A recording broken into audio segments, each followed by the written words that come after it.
Welcome back, everybody, to episode 65 of the Quantum Science Seminar, which today will be all about Casimir forces and cosmology. As usual, we would love to have your questions. Please send us your questions to quantumscienceseminar@gmail.com or use the YouTube live chat at the right or at the bottom of your screen.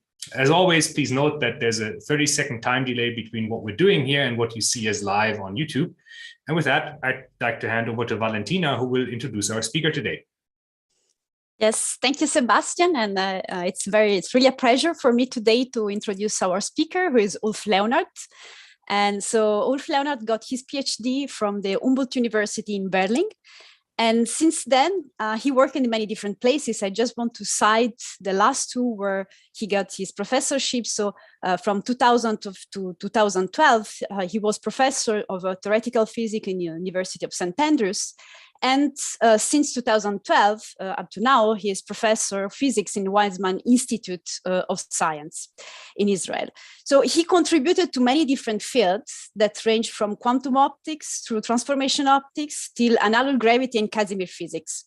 So the evidence of this contribution, I think, are the many different books that he co-authored and authored. So I just want to cite some of them I will start from the oldest one, which is the measurement of quantum state of light, then essential quantum optics, geometry of light, the science of indivisibility, transformation optics, and an introduction to Casimir physics. So of course, he received also several awards. Among them, I just want we can count the Theo Murphy Blue Sky Awards of the Royal Society, and more recently, the ERC Advanced Grant for Transformation Optics. So thank you, Ulf, for being with us, and the stage is yours.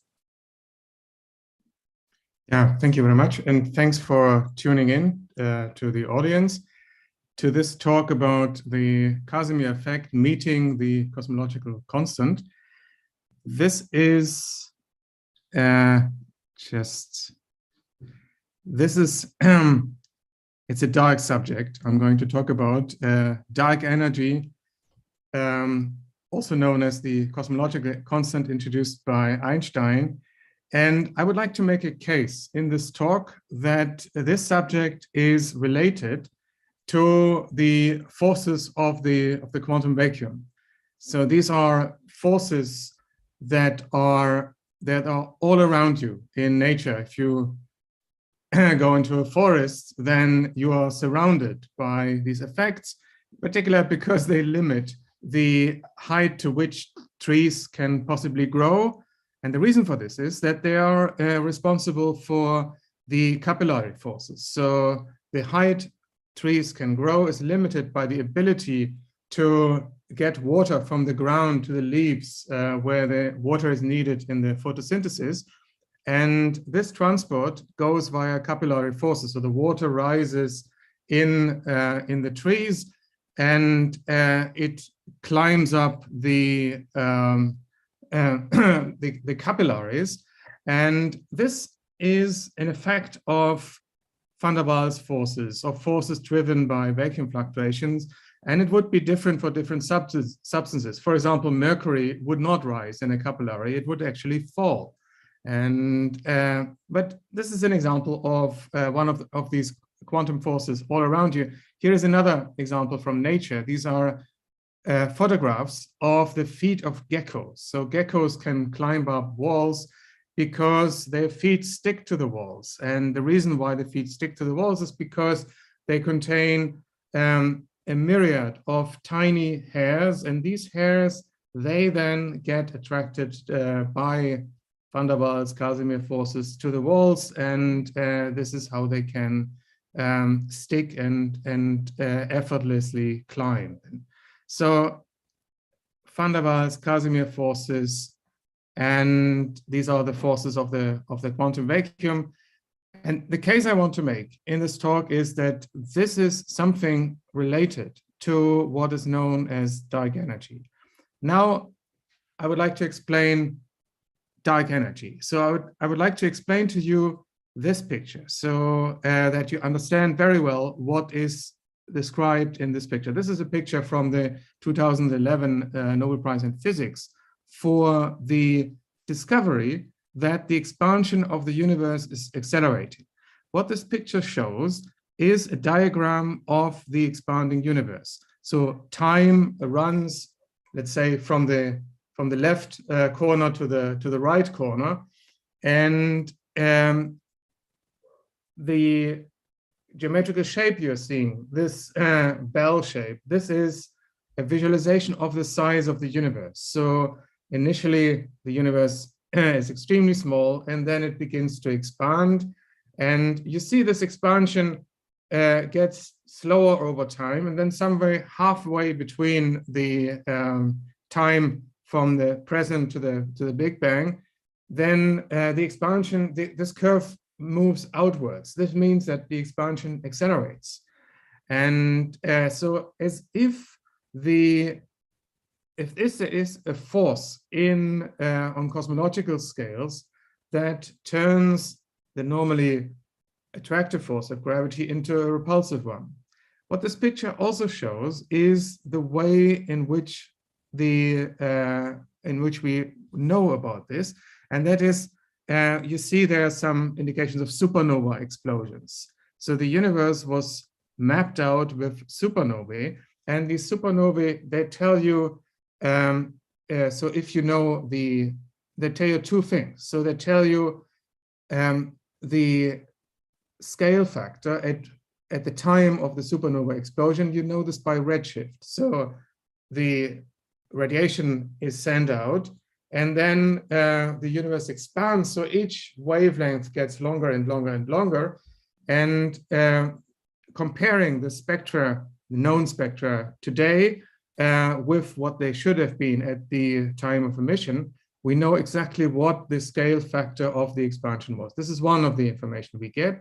And the second one is the brightness of the source. So if you know the initial brightness of the explosion, and then you compare it with the measured brightness, then you can work out what the distance was. So because the brightness goes with 1 over the distance square, and therefore you can reconstruct, knowing the source, you can reconstruct a map of distances versus redshift. So that is the key data that led to the discovery that the universe was, or the expansion of the universe was accelerating.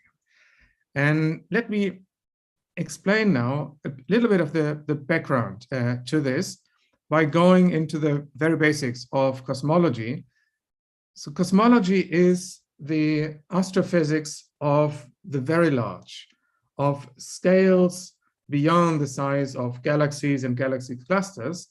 And one thing that you notice there, and that's something that is an empirical fact, is known as the cosmological principle, that space at those scales becomes homogeneous and isotropic. And so space doesn't look like galaxies or galaxy clusters anymore. It looks more like this. So it's completely bland on cosmological scales. These are the scales in the order of, let's say, 100 million light years. So if you average over everything there, then the universe is essentially a bland fluid, and it would look roughly like this. Now, imagine you have a situation like this. So you have a fluid, and you want to find out how would such a homogeneous and isotropic fluid, how would that expand? And to understand this, pick out one point and then another point. And expansion means how would the distance A between these points change over time? The forces acting on everything is essentially just gravity. So this is the only force that exists over long scales. All the other forces are essentially cancelled. And so it's only gravity that we need to consider. And now we know from Gauss' law that the gravitational force of one point is essentially given by the mass in a volume of a sphere around the point of origin that we are discussing. And this force is the force of a harmonic oscillator.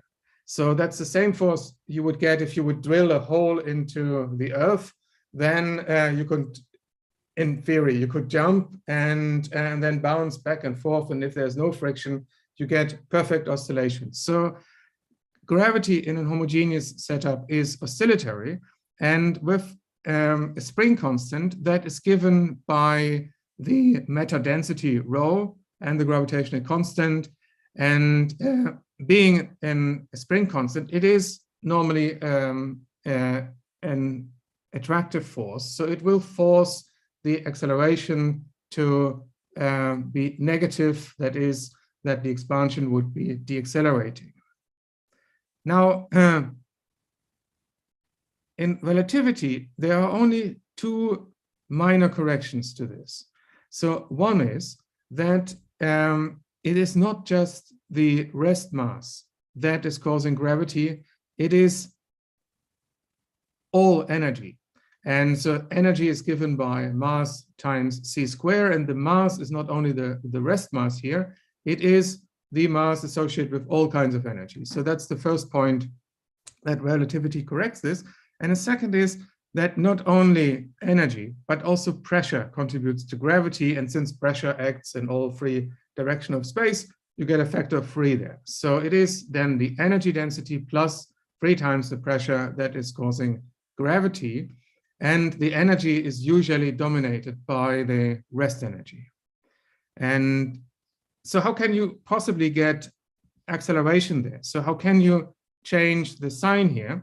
And this comes from an idea by Einstein and in his cosmological constant. So in his paper on cosmology, that is the effect of general relativity over the entire universe, Einstein introduced a correction to his equations, to his field equations, describing how gravity is generated from energy and pressure.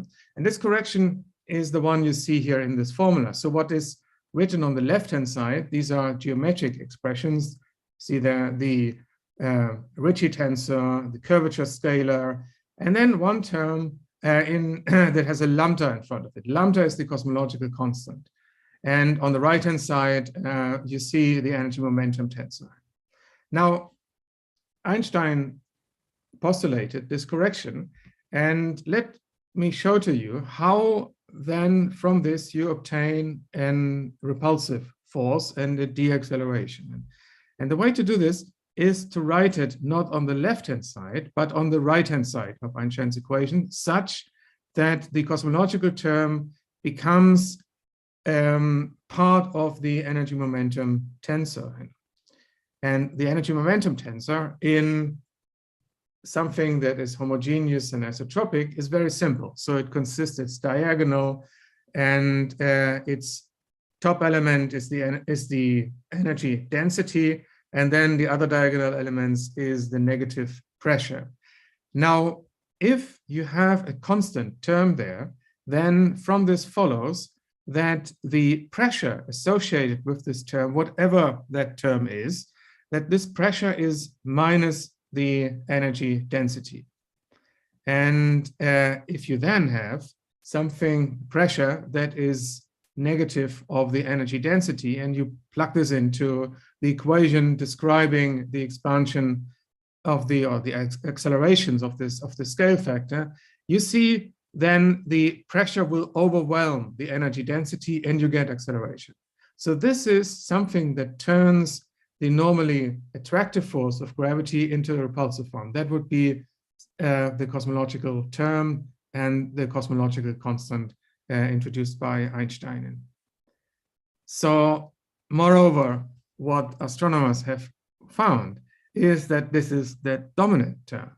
So 70% of all present energy is of this type. It's not everything. And so 30% is not, but 70% of it is in fact caused by what is described by the cosmological constant, and for want of a better, more illuminating term, is called dark energy. So this hopefully lets you understand better this picture here. What you see down there in the panel is how the various components of the universe vary. So the black component is the dark energy component. And you see that over the history of the expansion, this component rises. The reason why it rises is because it's given by a constant. It does not change. Whereas, for example, the matter density, it will fall off with the cube of the expansion factor. And because the universe is getting larger and therefore matter is getting more diluted, and hence its contribution of the matter in relation to dark energy will fall. So this is what you clearly see in this diagram. And I should also say that matter consists of two parts. It's called dark matter and baryonic matter, and the dark matter is roughly 5 times the baryonic matter. So in total, it's 95% of everything that is out there is something that we don't know exactly. Right. So maybe this is a good point to ask whether there are any questions. So because that's the starting point of this talk. Before I go on, are there any questions so far? And yeah, thank you very much. Actually, there are a couple of questions. The first one is regarding the part about estimating the brightness and size at the time of the explosion of a supernova. How can you know the brightness and the size at the time of the explosion? Okay, so the original brightness is first, it's for a specific type of supernova explosions, type 1A explosions, and they have been calibrated. So it's of course so that not every supernova explosion will have the same size. But this type of supernova explosion, astronomers have found that the original brightness doesn't vary much, and if it varies, they can characterize it. So they see from variation in the spectrum of how they need to correct this brightness. And the whole art in this business is actually to measure and to calibrate supernova explosions. And this goes in various steps. So you need to measure astronomical distances. You take as a baseline the astronomical unit, that's the size of the orbit of the Earth around the sun. And then you look for the angles of stars, how they vary, and you measure parallaxes. And in this way, you can go some distance into the galaxy, and then you calibrate other stars with it. So there are various calibration methods. So one is with so-called Cepheids. These are bright young stars that have a pulsating period. And it turns out that their brightness is related to their period. So if you then have a way to measure their original brightness by parallaxes, then you can then take these stars, take their relationship and go further. And then you have supernova explosion next to such stars. And therefore, you can calibrate the supernova explosions. And then you take the calibration data you have and extrapolate further. This is how this is done. Okay, thank you very much. Then there is another question regarding the comment that the universe at large cosmological scales looks bland, and you mentioned like a liquid. Was this on purpose? Is there something related to the compressibility of the universe? Is it small? That's why you said it's liquid and not a gas. And could this be related maybe to the friction given by gravity? Or no. Okay. I'm sorry, this is a confusion in terms of, I mean, fluid. Fluid is simply fluid in the sense of continuum mechanics. It is a distributed energy and mass. It is not concentrated into lumps. So simply it's a homogeneous, some sort of fluid, and it doesn't mean that there is friction in it. And it simply means that the properties are described by continuous functions, and in fact they're constant over space, and they only vary in time to a good approximation. Then you have some fluctuations on top of that, but essentially is simply that you can use fluid mechanics in order to describe the universe at large scales. And maybe just a clarification, because maybe it's relevant for the rest of the talk, on how you differentiate dark matter and dark energy in the context of what you have discussed. Okay, so so dark matter has attractive gravity, and it behaves very much like ordinary matter, except that we don't see it. So, and it has no pressure, attractive force. It will, over time, its density falls with the cube of the scale factor. And so it behaves very much like ordinary matter. That's dark matter. Mm. Dark energy is this constant lurking in the background. It's described to an excellent approximation by the cosmological constant. It will not change much, and it causes a repulsive force. So you can of course only discriminate between the two if you follow the overall evolution. So one snapshot will not tell you this, but if you can map out how the universe expands over some period of time, then you can see how these various components act, and in particular, the transition from an attractive to a repulsive force that you see here in the picture. That is an effect of the different reactions of the components to expansion. So matter, including dark matter, will get diluted, and dark energy does not. Thank you very much. That's all for the moment. Okay, so I'm glad for your questions, and in order to clarify what the starting point is, and now I would like to make a case that of why this could be explained by forces of the quantum vacuum. And the first statement is this, and it's shown in this picture, so that you don't see much in this picture, but it's a very famous picture. It is the last picture that Voyager took from the Earth. And what you see here, first of all, you see some stripes. These stripes are not real.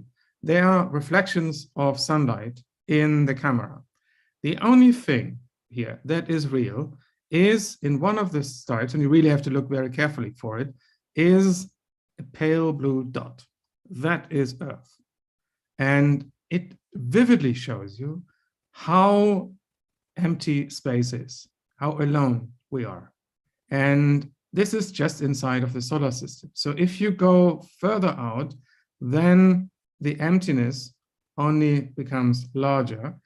And there's a number for this. This is the average density of the universe over cosmological scales, and that is 10 to the minus 29 grams per cubic centimeter. So the universe is an excellent vacuum. And in fact, most of this energy, 70% of it, is believed to come from vacuum, from the vacuum fluctuations. And so therefore, the physics of the vacuum, of the quantum vacuum, is really important on cosmological scales, simply because that's what it is mostly. Now, the idea that the cosmological term was caused by the gravity of vacuum fluctuations, it's not a new idea. It has been around for quite a while. And this is the first paper, to my knowledge, where this appears by Zeldovich, who is now here depicted on a postage stamp. And what he did was he showed that within a certain model, you can deduce the energy and momentum of the vacuum fluctuations in this form, so that it appears like a cosmological constant. And there's only one problem with it. That is that the actual value of that constant is completely off the scale. Let me show you how this goes. And this is essentially just using dimensional analysis. So suppose that the energy of, or that dark energy is given by vacuum fluctuations. So then it must be proportional to h bar times c. And then in order to get an energy density from this, you need to divide that by a length scale to the 4th power. Why? For a density, you need a length scale to the 3rd power. And to turn h bar c into an energy, you need to, h bar c has the units of energy times a length scale. You need to divide by another length scale. So therefore, all of these, typically these vacuum forces, they go with the length scale to the power of 4. Now, which length scale should you choose? This is the scale of your cutoff. So until you stop taking modes of, for example, the radiation field into account, and suppose that this is given by the Planck length. Planck length is believed to be the length scale when classical gravity is no longer applicable anymore. Suppose we have this, then what is the mass density associated with that? You have to divide the energy density by c². And this gives you another simple relationship, that this energy density would be the Planck mass divided by the Planck length cube. Now, the Planck mass is in the order of 20 nanograms, so it's quite macroscopic. And the Planck length is absolutely tiny. So you would notice this. In particular, this way exceeds the 10 to the minus 29 grams per cubic centimeter that I mentioned as the average mass density. It would be an enormous density. And therefore, this simple calculation shows that it must not exist. So there's something very wrong here. Now, are there good arguments for the cosmological term and being caused by the vacuum? And I think the simplest argument is this. So if this constant is caused by vacuum fluctuations, then the assumption is that, okay, these vacuum fluctuations, they are the same everywhere, and therefore they should be completely covariant. So they should be the same in all coordinate systems. And the only thing that can be the same in all coordinate systems as an energy momentum tensor is a constant times the unity matrix. So there we have the cosmological term. And but unfortunately, this is not true. Why? So picture the vacuum. So this is the vacuum out there. It's completely black. Or to be precise, picture the vacuum state. And now go from the rest frame into an accelerated frame. How would it look like? It would look like this. So, and instead of the vacuum, you get a thermal state. This is known as the Unruh-Fulling-Davis effect, that accelerated observers see thermal radiation instead of the vacuum. And from this effect follows that the energy momentum tensor of the vacuum cannot be of this tone.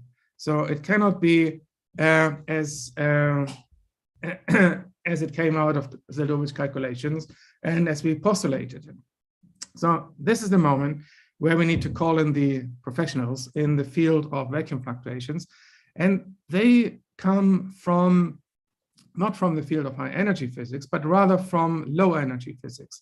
And that is from atomic, molecular, and optical physics, and where we discuss van der Waals forces, Casimir polar forces between molecules, and then Casimir forces when these molecules form dielectric objects. And we're fortunate to live in a period of high precision measurements of these forces. And we can understand them very well. We have learned how to manipulate them, how to turn them from repulsive to attractive forces, and vice versa, how to create equilibria of these forces. And so we have a lot of knowledge about them. And we can apply this knowledge to cosmology because of an analogy between space and dielectric materials. This is shown in this picture. So what you see on the left-hand side is the picture that I've explained before. So about the diagram, the expansion of the universe, where distances grow over time. And what you see on the right side is an equivalent representation indicated by an refractive index that varies over time. For the electromagnetic field, the two pictures are indistinguishable. Whether the universe really expands in the sense that points move away from each other, or whether it's only the distance that expands between 2 points and they remain, in fact, at the same positions, this is completely equivalent. So we can understand the expansion of the universe as if the universe would be filled with a dielectric material that varies over time, and therefore we can apply the physics of, or the quantum physics of the electromagnetic field in such materials to the universe as a whole. And this analogy is also at the basics of transformation optics and has been used there. And the last point is that we have a good theory. So we have a good theory of these vacuum forces called the Lifshitz theory that was developed around 1960, and that takes its basics from the fluctuation dissipation theorem, and that is of a general physical nature, and that we can also then take as the starting point in our discussions. Now, what this theory and also other theories of vacuum forces have in common is that they require one thing that's known as the renormalization. So if you take the energy of vacuum fluctuations, let's say between two dielectric bodies that then can attract each other, this is known as the Casimir effect.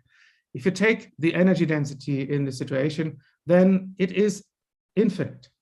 And this is, of course, not what you need in order to extract physical forces from it.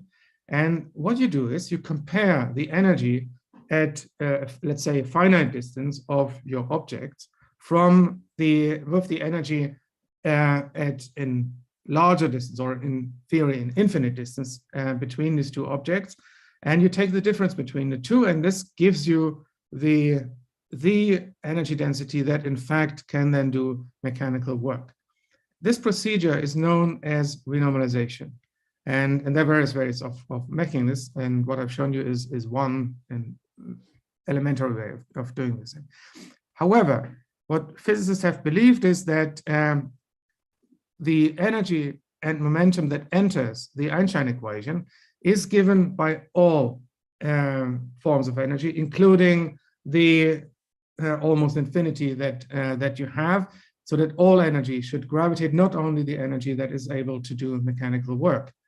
And now I think one should take the evidence from cosmology that the average density of the universe is so low as simply an empirical fact that also gravity does not see the bare vacuum. That if the vacuum contributes to gravity, it should be renormalized as well. And you may say that there isn't any evidence for the bare vacuum energy. There's no evidence for mechanical forces, and there's also no evidence from gravity. Neither does it do mechanical work, nor does it gravitate. And therefore, we should take this renormalization into account. And this would get rid of the 120 orders of magnitude that are the cause of this discrepancy. Now, and then the idea of Casimir cosmology is very simple. All we have to do is the following. So usually the Casimir force is understood to act between dielectrics where the dielectric functions vary in space. So you have one object sitting there with a certain refractive index. Maybe there's a gap between them, refractive index drops to 1. And then you have another object with a certain refractive index. So the refractive index varies as a function of space. And all we have to do is to turn this into a variation in time, so that we have a universe given with a certain refractive index, and that changes over time. And the only thing there is that it changes gradually. So it doesn't jump from one size suddenly to another size, but it evolves gradually over time. That is essentially all the idea. So this is what you have to take into account: renormalize the vacuum energy, and then obtain something. And then the question is, how large is this something? Will it be of cosmological importance, and what will it do? Maybe this is another time for asking whether there are any questions on the way, such that I'm not losing my audience. And are there any more questions? Yeah, thank you very much. There's a few. Actually, the first one is in the chat by Daniel Martinez, and I guess it's a bit still related to the first part, so I hope it's fine to also ask it. Sure. And the question is whether it is possible to consider dark energy as a true universal background, namely the vacuum, even existing before the Big Bang. So, well, nobody knows what was before the Big Bang. And the assumption in the cosmological standard model is that this is a universal background. And it's described by a constant. And astrophysicists have got used to it. So it's really not questions what this constant background is. It's accepted that it exists. People think this might be a constant of nature. And this is something that we take as given, and we are not asking questions anymore because this question is too hard. So we can't figure out what it is. And as I said, before the Big Bang, we really don't know. And in fact, I should also say there is inflation. So the idea is that immediately after the Big Bang, there was a rapid phase of exponential expansion. And this exponential expansion you can also describe with a cosmological term, which is, however, much larger than it is now. So you could argue that there are two cosmological terms in cosmology. So one for the inflationary space, and then somehow it got slowed down dramatically. And then we have the term we need to live with now and hopefully understand what it is. Thank you. Then one clarification regarding the vacuum fluctuations at the universe scale. So are you talking about electromagnetic fluctuations, weak forces fluctuations, or strong interactions? So which particles are included and matter for this? I talk about electromagnetic ones. And so exclusively. And you will see that this works very well.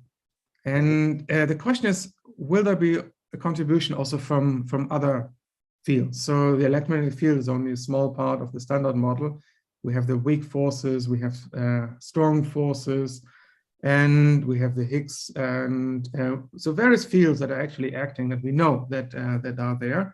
And will they contribute to it? And I think so far the evidence is that this is not the case. And maybe at the end, I will also mention that this is something we are investigating, so that there might be reasons why this is so, and why it's only the electromagnetic field fluctuations. Okay, and maybe the last question, which is meant to maybe clarify the logical steps of the discussion. So it seems that you take the time varying refractive index for given and say that this produces the Casimir force. Is it correct that then that you say you have a mass distribution and this produces the Casimir force, which causes the expansion? And in that case, what causes the dilution of the refractive index in the first place? So first of all, the refractive index is not diluted in the sense that it doesn't fall; it grows. And that's an important point to make. So it grows because the universe expands. So how do you get expansion for the electromagnetic field? So if the refractive index falls, then in fact the space becomes smaller.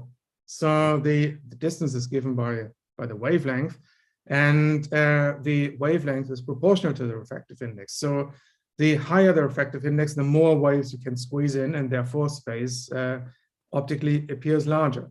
So it is the refractive index grows over time, mimicking the evolution of the universe.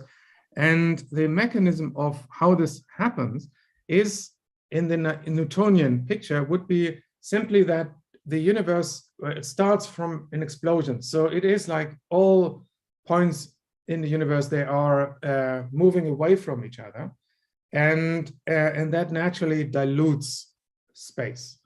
And this dilution of space you can view as growth and distance, but the dilution also acts not only to matter, it also acts on electromagnetic waves, and so electromagnetic waves get also redshifted and so on. So it is something that is universal, and for electromagnetic waves, you can describe it as an refractive index that varies over time, that grows over time.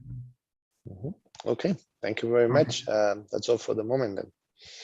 Right, so this is the situation. So we want to describe what are the vacuum forces in a dielectric that changes with a uniform refractive index that changes over time.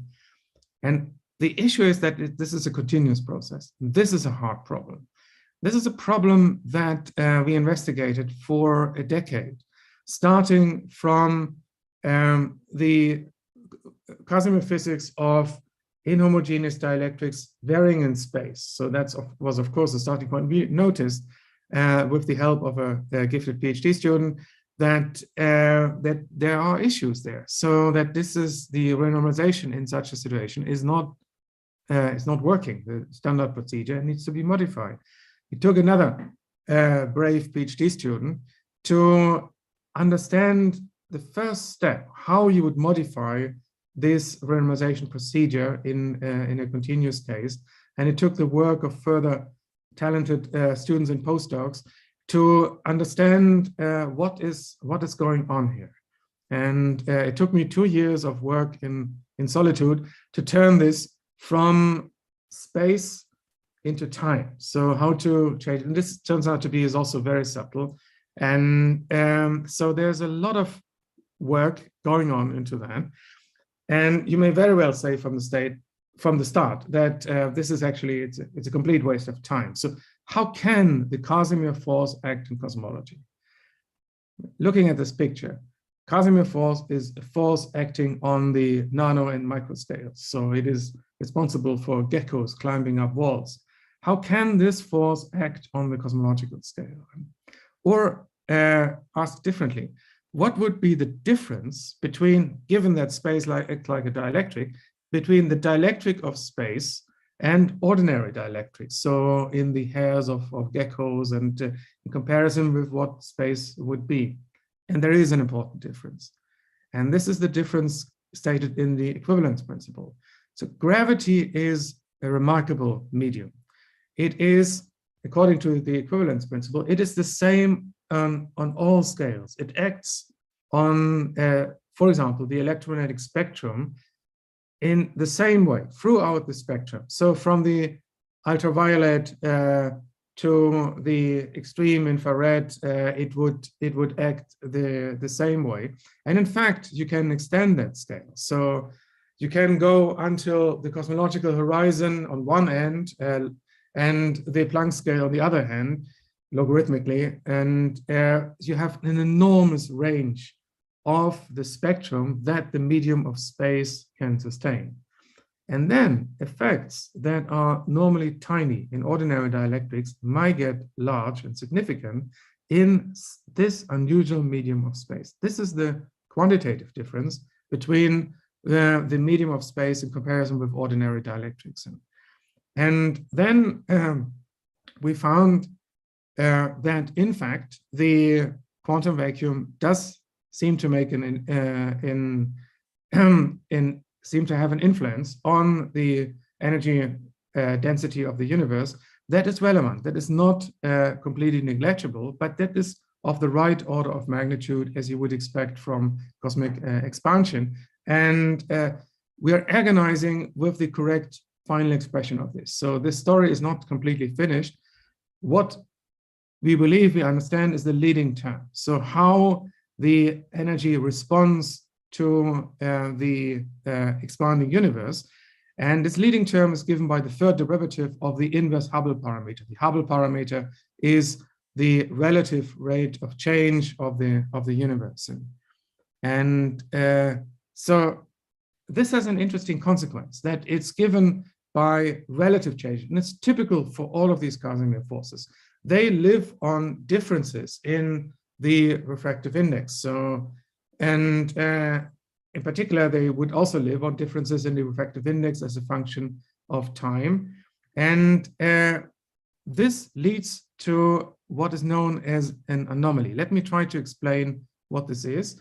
And for this, I need some thermodynamics. So the first law of thermodynamics says that the change in energy is given by minus the pressure times the change of the volume if the entropy is not changed. Write this in terms of an energy density and the volume, and use the fact that if the universe expands, then the volume goes with 3 times the dn, so the expansion factor seen as a refractive index, over the expansion factor. And from this follows that the change in the energy density must be minus 3 times the energy density plus pressure times the change in the expansion factor. This is known as the, this is one of Friedmann's equations. And now, if you have an energy density that lives on differences, so that is determined by derivatives of the refractive index, then this would no longer work. So you cannot satisfy this basic law of thermodynamics anymore. And you can only, and this basic law of thermodynamics enters the energy momentum balance. So you cannot have energy momentum conservation anymore. And the only way of having this is to introduce another energy density called the anomaly. It's a trace anomaly. And sorry, I'm getting ahead of myself. And this will then be the required correction term. And in order to not change the left-hand side of the energy momentum balance, its pressure must be minus the pressure of the energy density. So you get the precise form of the cosmological term from a trace anomaly. That's the idea. Okay, we have then continued working on this, and again in collaboration with students. For example, we have a proposal that this mechanism of an anomaly that is responsible for the cosmological term, that this can be tested with ultra-cold atoms. So it would lead also to an anomaly in the van der Waals Casimir forces of a cloud of atoms that could be probed spectroscopically.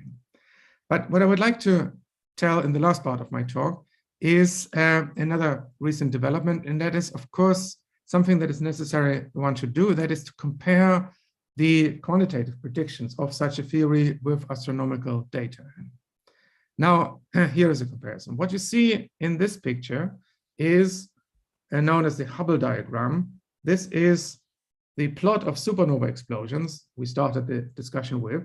And on the horizontal axis, you see the redshift. So the redshift is obtained from the spectrum of the supernova, and it's a direct consequence of the expansion of the universe. So you know exactly what the expansion factor at the time of the explosion was. What you see on the vertical axis is a modulus mu, which is essentially the logarithm of the distance. So it's logarithm of distance over redshift. That's known as the Hubble diagram. And then you see in this picture 2 curves. One is a black curve and one is a red curve. The black curve is the prediction from the cosmological standard model, assuming constant cosmological constant. And the red curve, this is our prediction. And you see that both match the data reasonably well. And in fact, our prediction is a little bit better in matching the data, but this is not really statistically significant. So, but this is the first check that we are not off the scale. And now, I told you that, so here in Casimir cosmology, the key thing is that the cosmological term is created by the differences in refractive index, how the universe expands, and therefore it is also not necessarily constant. It varies over time. And this is an interesting feature that leads to another astronomical puzzle that is known as the Hubble tension. So astronomers notice that there is a tension between the physics of the early and the late universe, and in particular, a tension in the Hubble constant. And the Hubble constant you can measure in 2 ways. So first of all, the Hubble constant is the ratio of the time derivative of the expansion factor divided by the expansion factor itself. And you can measure it directly. And interestingly with the Hubble Space Telescope, by measuring cosmological distances, mapping out supernova explosions. And you can do it indirectly by analyzing the fluctuations in the cosmic microwave background. And for example, with the Planck satellite shown here, and you get a map of the microwave background and how it varies in temperature in different directions. And so these are two types of measurements. There are more of them. And here's an almost complete list of these measurements. And the Hubble constant sorted according to indirect measurements, like the fluctuations of the cosmic microwave background, and direct ones, like the observations of supernova explosions. And you see from this diagram that there is a discrepancy between the two. And in fact, if you look at the most precise measurements, this discrepancy has become such that it is of 5 sigma statistical significance. And so there's a difference between these measurements. And this is one, if not the largest problem in contemporary astrophysics at the moment.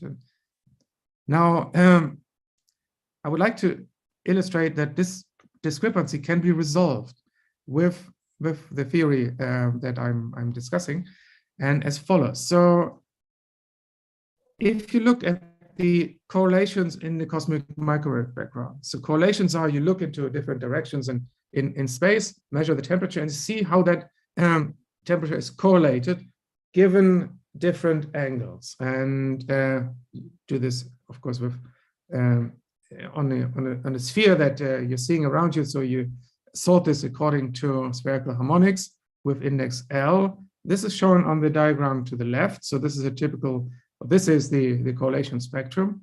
And you see that it fits very well the theoretical description. So this is a theoretical description you obtain from the physics of waves at the early stage of the universe. So when the universe was opaque, a plasma of radiation and matter, and this plasma had some acoustical waves, and the traces of these waves you see in the correlations of the cosmic microwave background, and that gives you to this beautiful undulating curve. And now, so if you want to relate a wave to a pattern you see on the sky in form of an angle, then there are two ingredients entering here. One is the wavelength, lambda, and the other one is the distance.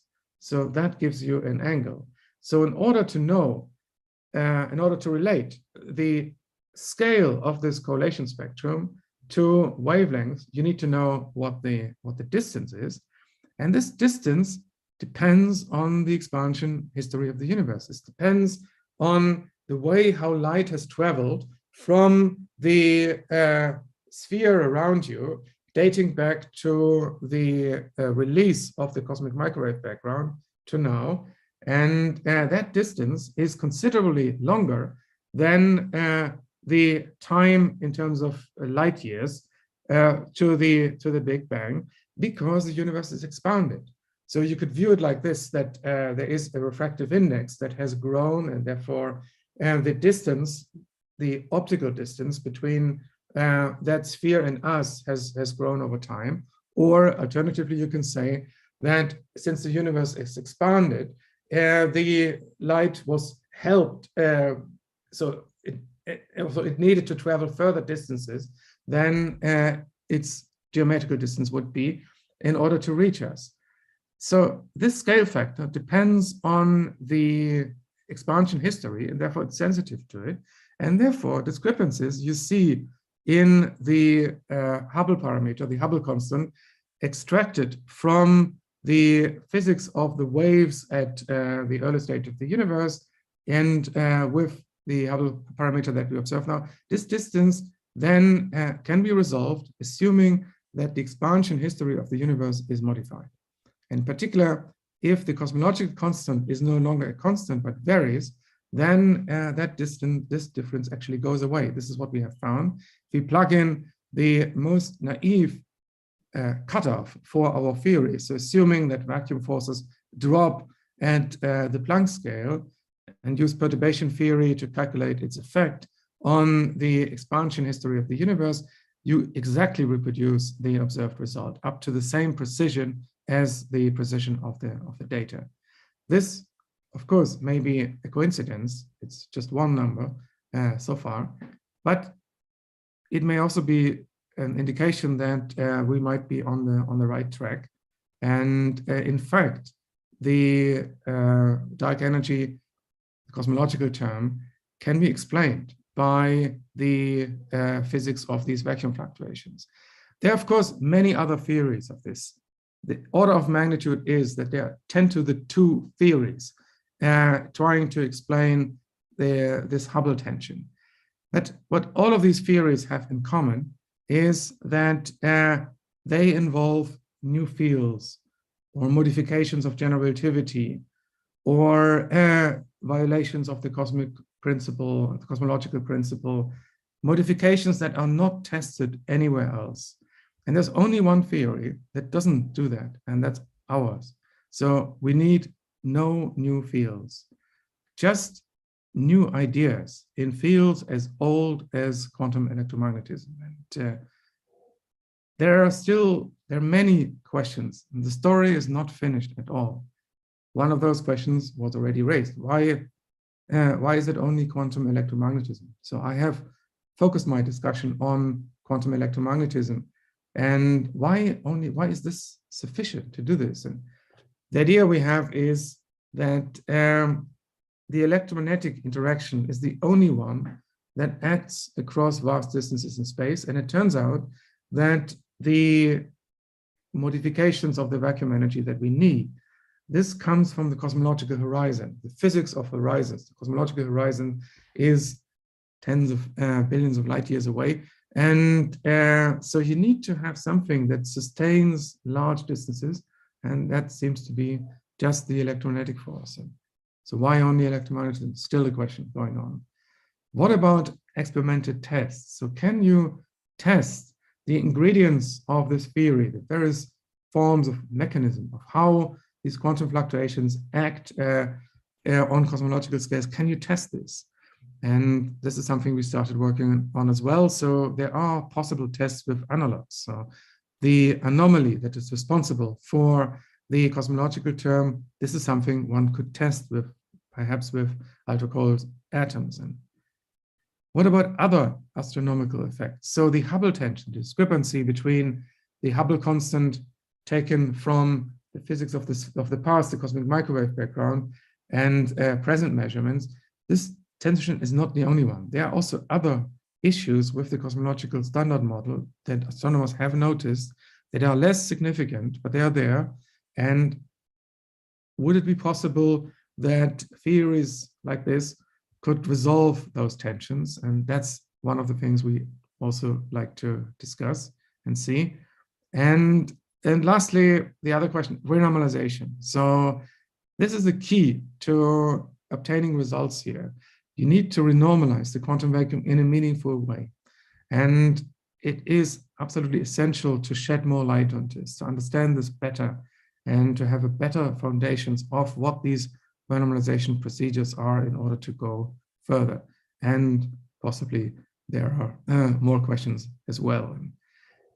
What I would like to conclude is that there seems to be the possibility that the physics of the very small, and the physics of that everyday life that is responsible for capillary forces, or as in this picture, so creatures can climb up walls with it, and that these forces are in fact the ones responsible for the ultimate expansion of the universe, the accelerating expansion, and that is known as dark energy, or the cosmological term, such that we have a chance to actually understand this better and to shed some light on dark energy.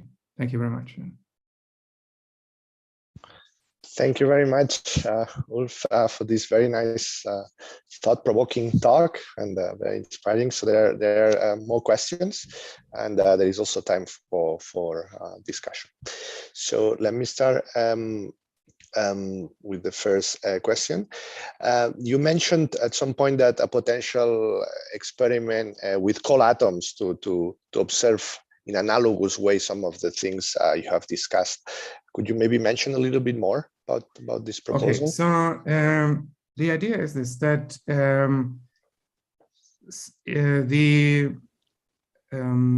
so what can be tested in an experiment is this example, this mechanism of anomalies.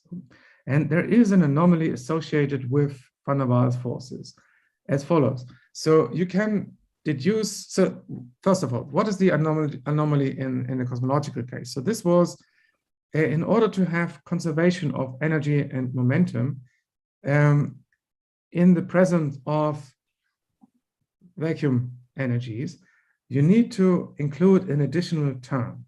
And that is this trace anomaly that you need there. And now the analogy for ultra-cold atoms is this, that for the vacuum energy coming from, or as appearing in van der Waals forces and Casimir forces, there you can also write down a relationship, conservation law for the stress. So you can relate the divergence of Maxwell's stress tensor to the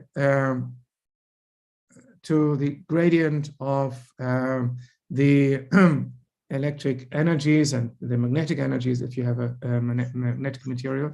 And so there is a relationship that is of the same type as the conservation of energy momentum tensor in cosmology. And it's a relationship that comes from Maxwell's equations. So you take the Maxwell stress tensor and you form a divergence, and you're asking what do you get as a result of Maxwell's equations? You get correction terms, and these terms describe your optical forces. And it turns out that if you then use renormalized vacuum forces, or then this is not enough. You have to include an additional term that is acting like an additional pressure. Same like the cosmological constant. So the cosmological constant you can also understand, of the cosmological term, it's not a constant, as say a pressure you add to the energy momentum tensor. Here you get directly an ordinary isotropic pressure added to the Maxwell stress tensor. And this is the pressure that you need to take into account. And so that's the theoretical result. And how would you probe this?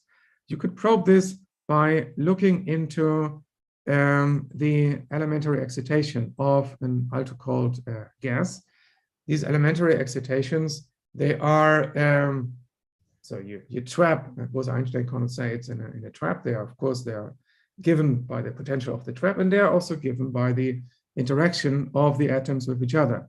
This interaction has two components. The one is the van der Waals attraction, and then the Pauli principle, so the fundamental repulsion between the atoms.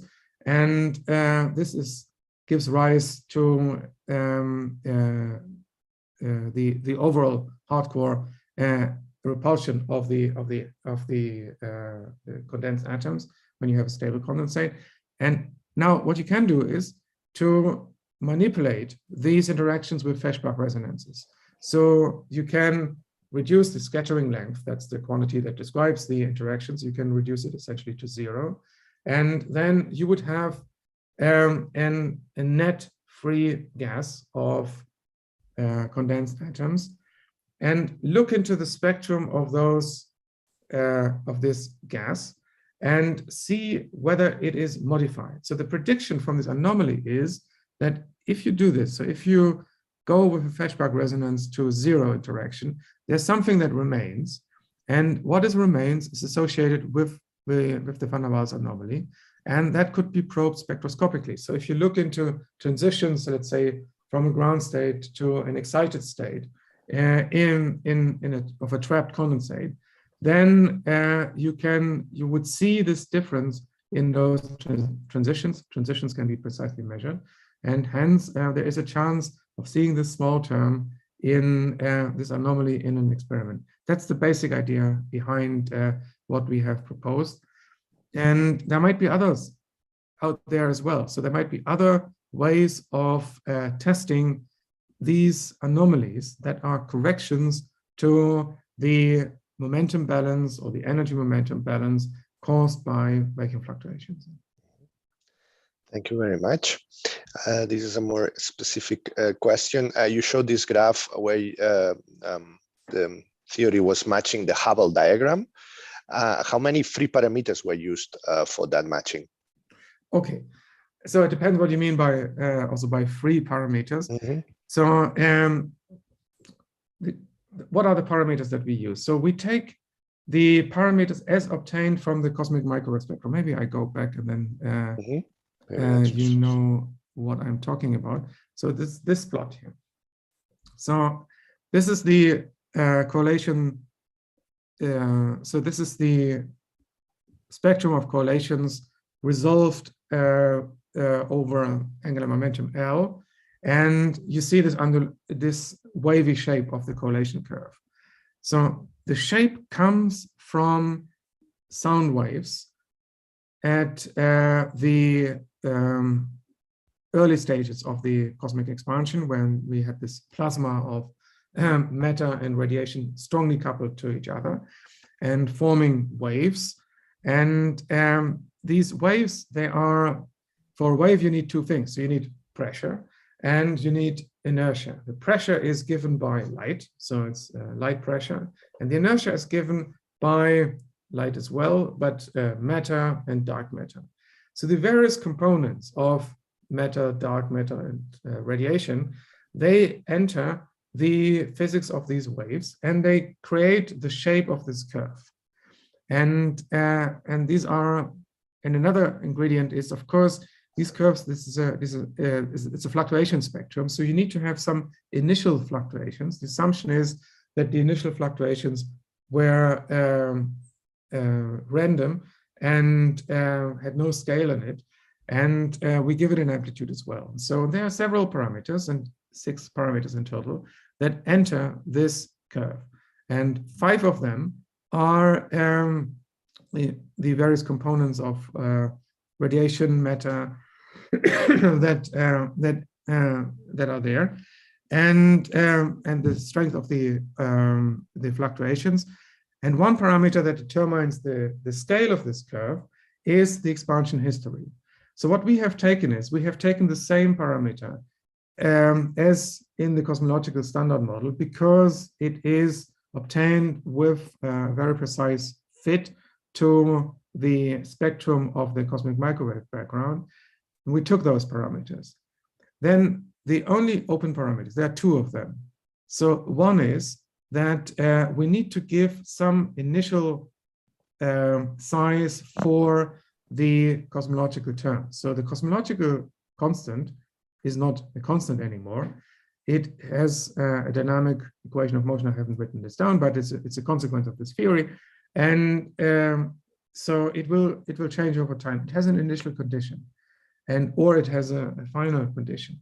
And so mathematically, and what we have done is we have put this constant such that we can exactly match the spectrum of the cosmic microwave background, that we have the scale factor. And that's one ingredient.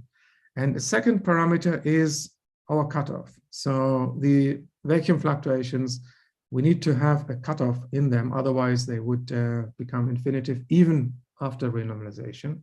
And this cutoff we put at exactly the Planck scale. And so that, if you like, is another parameter where we have this cutoff. We don't know exactly where gravity ceases to act on the electromagnetic field in a way we can describe. And so this is also a parameter.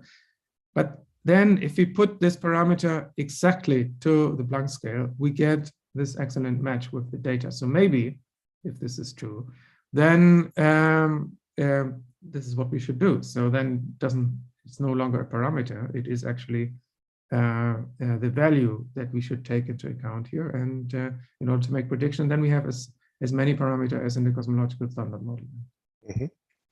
Okay, thank you very much.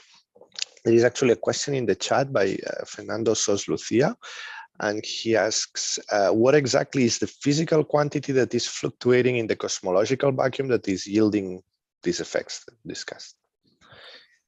So the physical quantity is the electromagnetic field. So that is fluctuating, in the sense that maybe fluctuation is also not a good term for this. So the naive picture is that if you are in complete vacuum, then the electromagnetic field is not exactly zero. So it's fluctuating. So it has a range of values.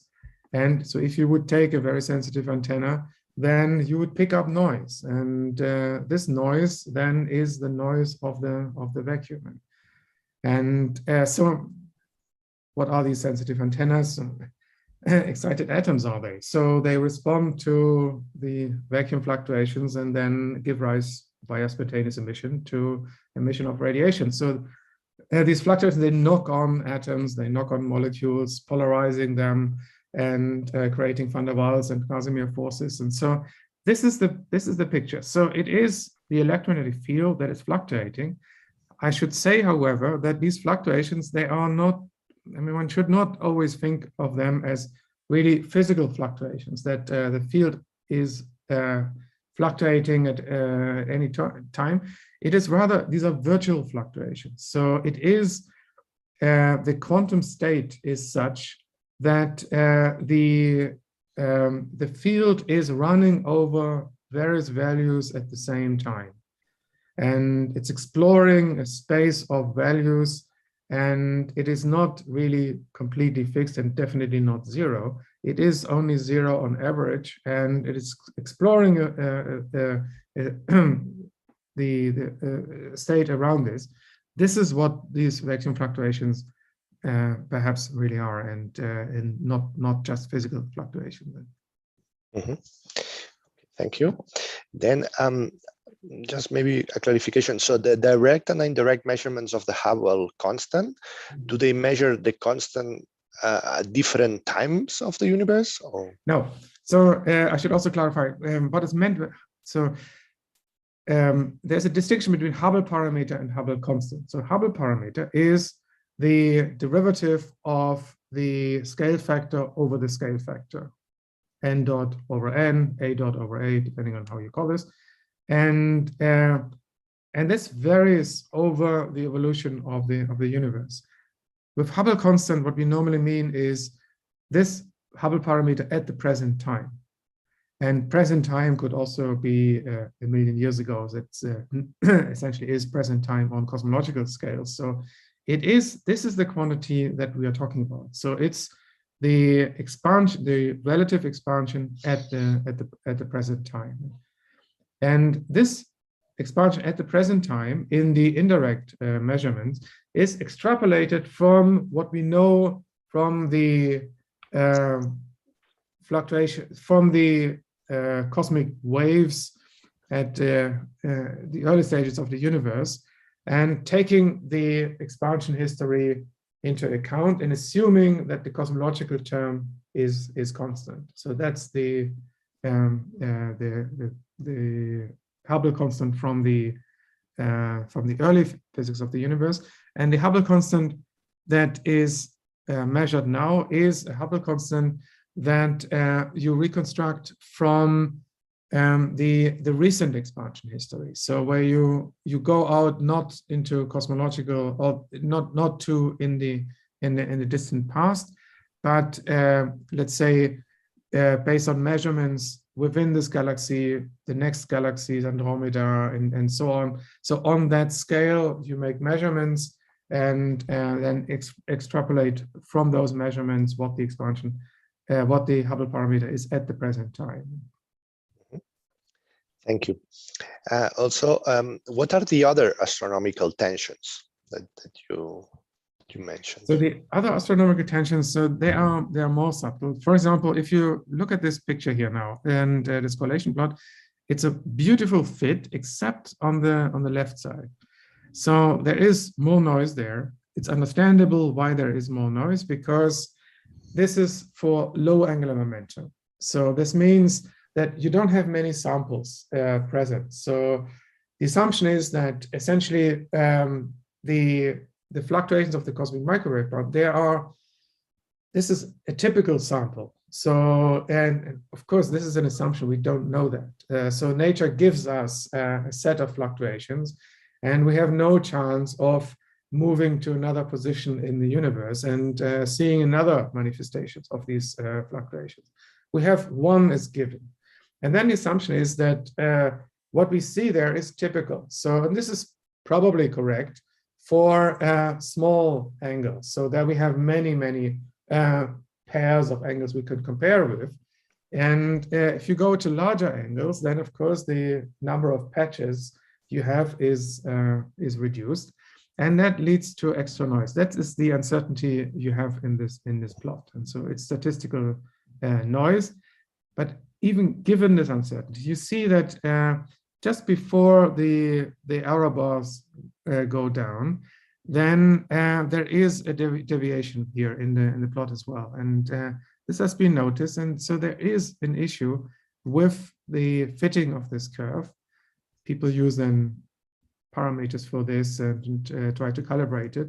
And or there might be an issue with the model. And another issue is if you take into account higher order moments, and they are affected by gravitational lensing. So by the fact that the lumps in the matter, they cause then distortion in the radiation. And if you can take this into account as well, and you see a discrepancy there as well. And then there are other more subtle tensions related with also gravitational lensing data on the expansion of the universe that is not fully explained with the cosmological standard model. However, the distinctions are not so sharp. So this is, one can live with this in principle. So it is not really so statistically significant that it would call into question the cosmological model. It is an indication that there might be something out there.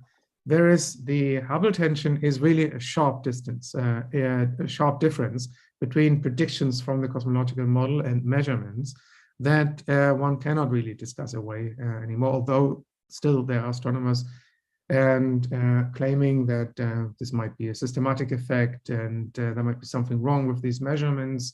And so it's never completely clear-cut.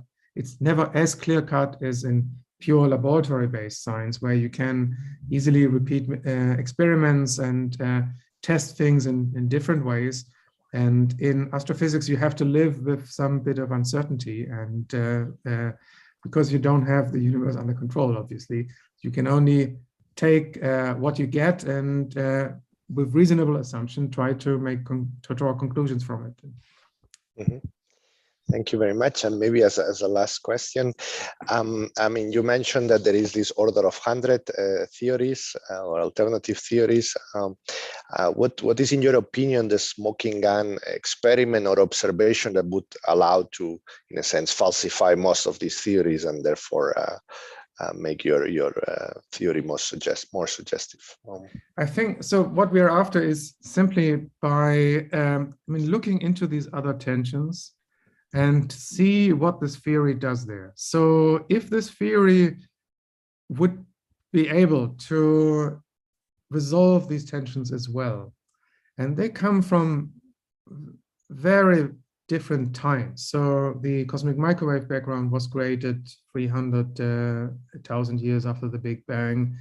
And if then some of the discrepancies with the data can be resolved at that time, if it can be resolved at later times, and so if this same effect acts across vastly different regions of space and time, then this might be actually closer to the truth. So that would be the way to go forward, is to look for evidence in not only one aspect of Hubble tension, but other tensions as well, and also looking into analog experiments. So if we can test the ingredients of this theory in the laboratory and completely different systems and see that this works, then this would give confidence that, in fact, this is something that is real. And so these two things, so looking for analogs, looking for